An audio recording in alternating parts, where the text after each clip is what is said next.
Welcome back to our series called A Journey Through Papua New Guinea History. My name is Kemelo Gima. This episode continues from our first episode when we began answering the question, where did Papua New Guinea people come from? We saw that they came from Asia and that they were hunter-gatherers who quickly spread through the land. We saw how their life changed about 11 or 12,000 years ago as the planet began to warm up at the end of the last ice age. We also looked at Cook in the highlands, where people were farming thousands of years ago. Today we will hear about the arrival of a new group of people to the island of New Guinea and the surrounding islands. They are called the Austronesians, and it was the beginning of a new era in the history of our country.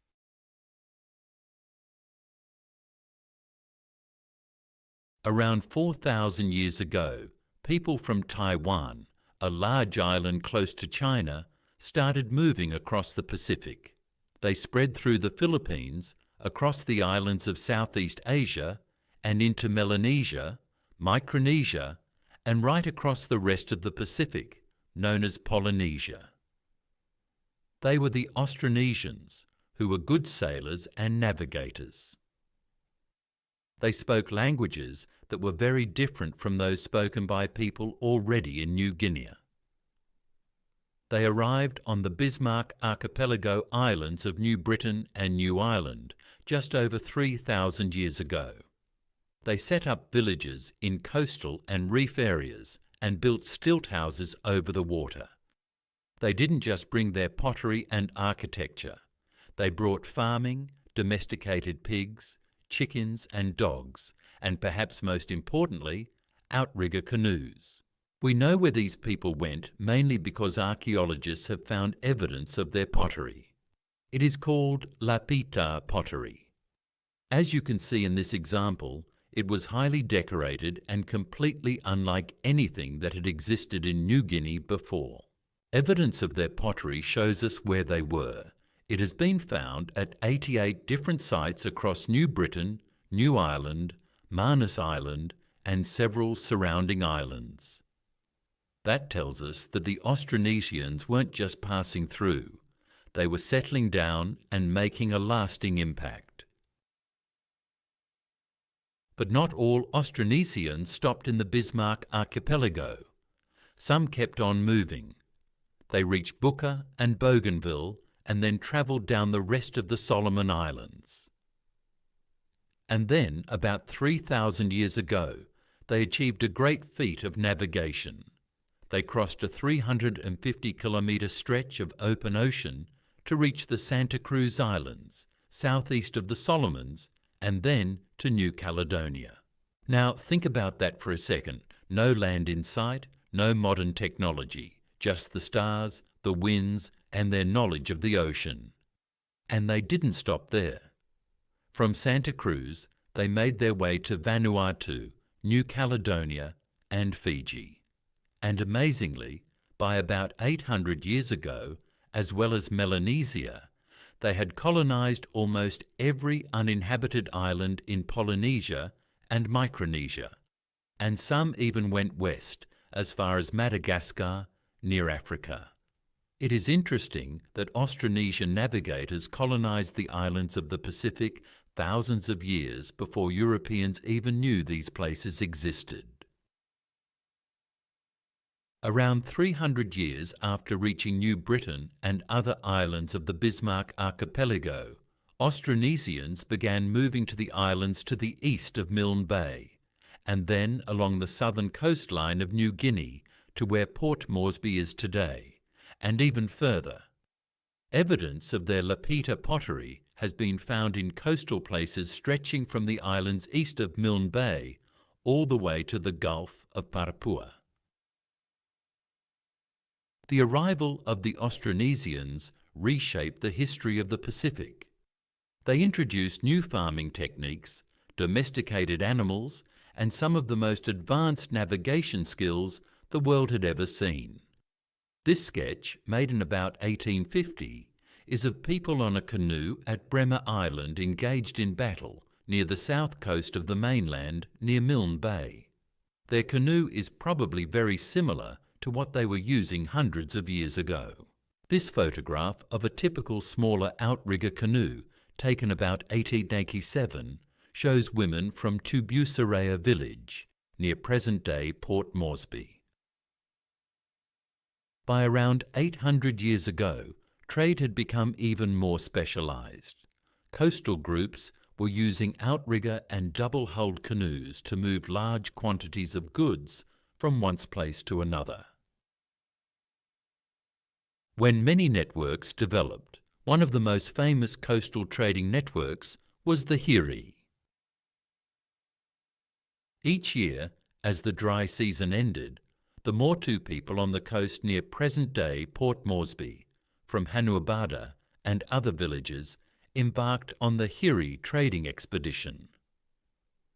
Huge, double-hulled canoes packed with clay pots, arm shells and betel nuts left from near present-day Port Moresby and sailed as far as the Gulf of Papua, over 300 kilometres away.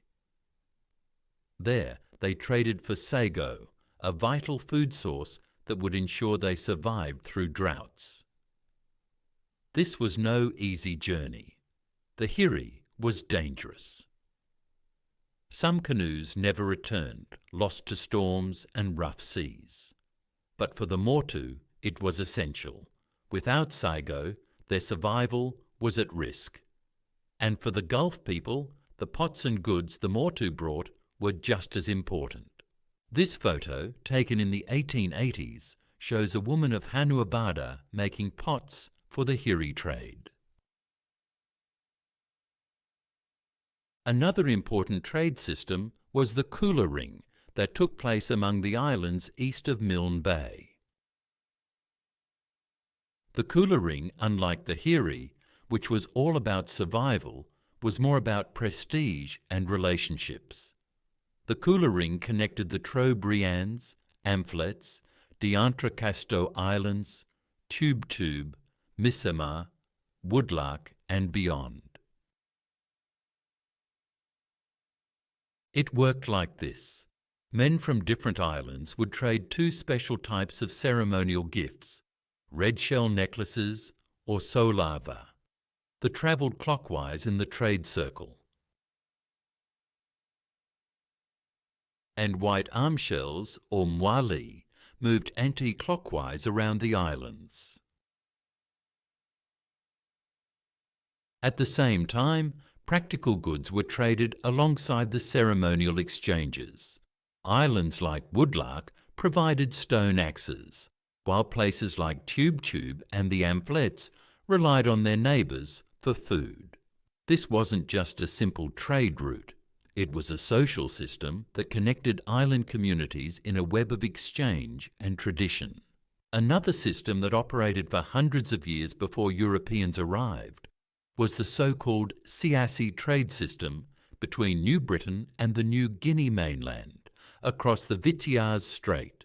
Siassi is the name of a group of islands. Umboy Island, earlier called Rook Island, was the main island involved in this trade.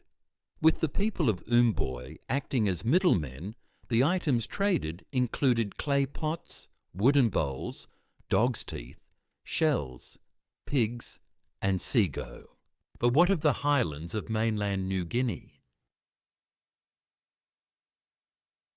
For a long time, highland communities were largely isolated from the coastal trade networks. That started to change with the arrival of two things. First, new trade routes, which allowed the movement of salt, stone axes, pearl shells, which were traded all the way from the coast, and other valuable goods. Second, there was the sweet potato, which, believe it or not, came from South America. The sweet potato reached New Guinea about 400 years ago, and by 200 or 300 years ago, it had completely changed life in the highlands. Why? Because it grew at higher altitudes, in poorer soil, and matured faster than traditional crops like taro. Even better, it was perfect pig food. This led to a population boom. The changes brought by the sweet potato were so great that scholars have called it a revolution. More people meant more trade, and here we can mention two of the best-known exchange systems in the highlands. First, there was the tea exchange system of the May people of Engar province. This stretched from the Hagen Range to Engar province. Big men controlled the trade of pearl shells, stone axes, salt, cassowaries, and bird of paradise plumes. Gifts would be sent east or west, and months later they'd be repaid with cooked pork. Another great trading system was the Mocha Exchange, which took part in the Western Highlands province, in the Mount Hagen area. It involved huge public ceremonies where thousands of people gathered to witness the exchange of pigs, pearl shells, salt, and red ochre paint. It wasn't just about trading, it was also about prestige. The group that gave the bigger, better gifts gained more status, pushing the other side to outdo them next time. The keener shell, pictured here, was one of the most valuable items traded. So, let's take a step back. By the last 2,000 or 3,000 years, the people of Papua New Guinea had developed into a world of fishermen, traders, and agriculturalists. Their houses on the coast would have been like the ones shown here in this photograph, taken by Europeans soon after they arrived. There were hundreds of villages in New Guinea and hundreds of languages. Some coastal villages were built over the water, like this one at Tubusaraya. In the highlands, houses were more like these, in the Wagi Valley.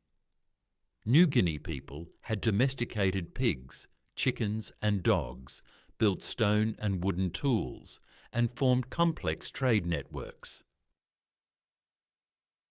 But now, something big was about to happen, something that would shake everything up. Great changes were on the way for the people of New Guinea. It all began in the 16th century, when sailors from Europe, halfway across the world from New Guinea, began exploring the rest of the world. For the first time, they started sailing into the waters of the Pacific and into our part of the world. They brought new goods, new technologies, new weapons, and eventually new rules for the people of New Guinea. Papua New Guinea people were about to come into contact with a strange new world, the world of Europeans who came to our land in sailing ships. It was the age of first contact between Europeans and the people of New Guinea. The next episode, episode 3, is about what happened when Europeans attacked Mailu village on the south coast of New Guinea. It is a story you do not want to miss. I look forward to seeing you then.